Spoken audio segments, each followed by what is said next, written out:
शिकायत अपनों से की जाती है, गैरों से नहीं। तो खुद अपने भतीजे का सुध उन्होंने नहीं लिया। कहाँ के निवासी हैं, कैसे निवासी हैं, क्या सोच है, कुछ समझ में ही नहीं आया। ये बात बोलकर वो शंकराचार्य का अपमान कर रहे हैं। कम से कम हमारा अपमान करना है कीजिए, कम से कम हमारे समाज पर, हमारे धर्म का अपमान मत कीजिए।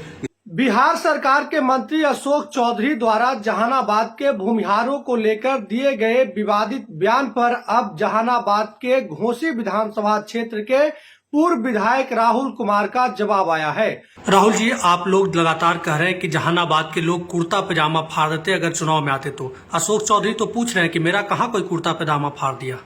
देखिए, जहानाबाद के सभी जातियों का एक संस्कार है, हम बाहरी व्यक्ति को अपना अतिथि मानते हैं। बाहरी के साथ हम कोई सिक्का गलवा नहीं करते हैं, अपनों के साथ करते हैं। जो शिकायत होगी अपनों के साथ करते हैं।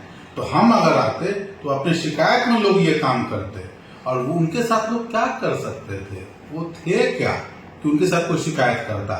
वो तो झोला लेके आए थे, उनको लग रहा था कि यहाँ के लोगों को हम पैसा, नोट, रोड बांट देंगे, ठेका 20 गुद दे देंगे, तो आपसे शिकायत लोग नहीं ना करेगा। इसलिए आपका कुर्ता नहीं फटा।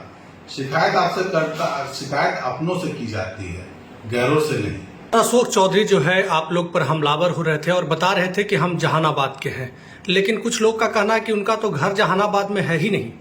नहीं, देखिए, जहानाबाद लोकसभा में उनका घर है, अब अत्रि विधानसभा में पड़ता है। वहां के वो मूल निवासी थे। अब आज के डेट में हमको नहीं लगता है कि 1 कट्ठा जमीन बचा हुआ होगा बेचने के लिए, तो हम नहीं जानते हैं, कुछ विवाद के चलते। अन्यथा उन्होंने इंच इंच जमीन अपने यहाँ बेच दी है। लेकिन जहां तक जहानाबाद के निवासी होने के वो दावा करते हैं, तो खुद अपने भतीजे का सुध उन्होंने नहीं लिया। उनके चचेरे भाई थे कुंजन चौधरी जी, उनके बेटे हुए आलोक चौधरी। कुंजन चौधरी जी का देहांत हो गया और उसके बाद वो शिक्षक थे, उनके लिए अनुकंपा पर नौकरी के लिए दर बदर ठोकर खा रहे हैं 12 साल से आलोक चौधरी। लेकिन उसका भी सुध आज तक वो लिए नहीं। कहाँ के निवासी हैं, कैसे निवासी हैं, क्या सोच है, कुछ समझ में ही नहीं। क्या उनके मन में चल रहा है कि आखिर आप ही दोनों को टारगेट कर रहे हैं और किसी का नाम नहीं ले रहे हैं? देखिए, अब उनके मन की बात को तो मैं नहीं जानता, फिर भी एक अंदाज। लेकिन नहीं, अब मुझे लगता है कि कहीं कोई पीड़ा रही होगी।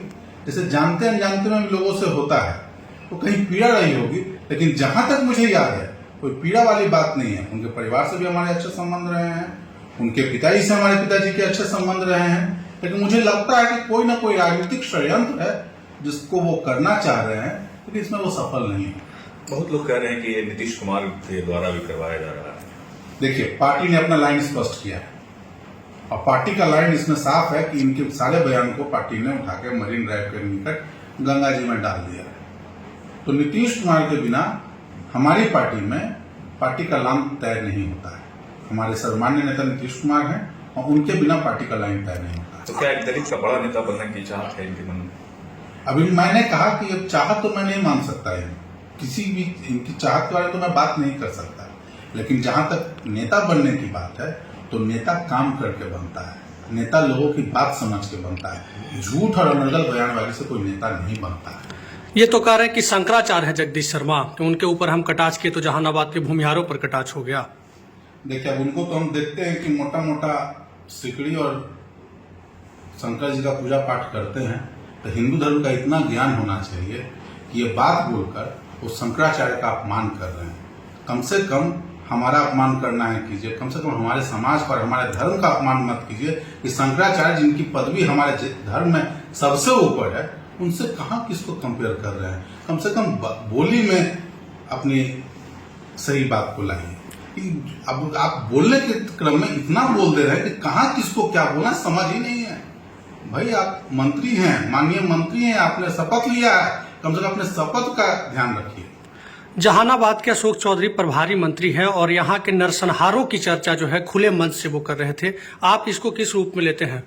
देखिए, बहुत मुश्किल से जहानाबाद ने नरसंहार का दंश झेला था, और इस दंश को झेलते हुए लगभग सभी समुदाय के लोग भयक्रांत थे, और बहुत मुश्किल से लोग इससे बाहर आए।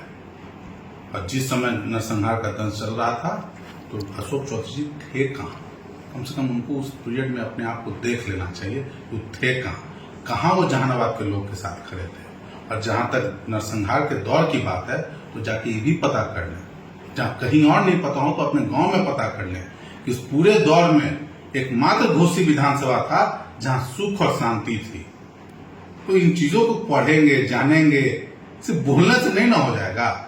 जो घोसी हमेशा शांति के प्रतीक रहा है और जहानाबाद में बहुत मुश्किल से जो आपसी समरसता बनी है उसको तोड़ने की कोशिश ना करें। अच्छा, आप कह रहे थे जिस तरीके की जानकारी है कि अशोक चौधरी जो अपने भाई हैं, भतीजा हैं, उन्हें अनुकंपा पर जो है नौकरी नहीं दिला पा रहे हैं। तो कोई नेता बनने का सबसे पहला तो यही प्राथमिकता है कि जनता का काम होना। ऐसे में क्या जानकारी है आपके पास अब तक?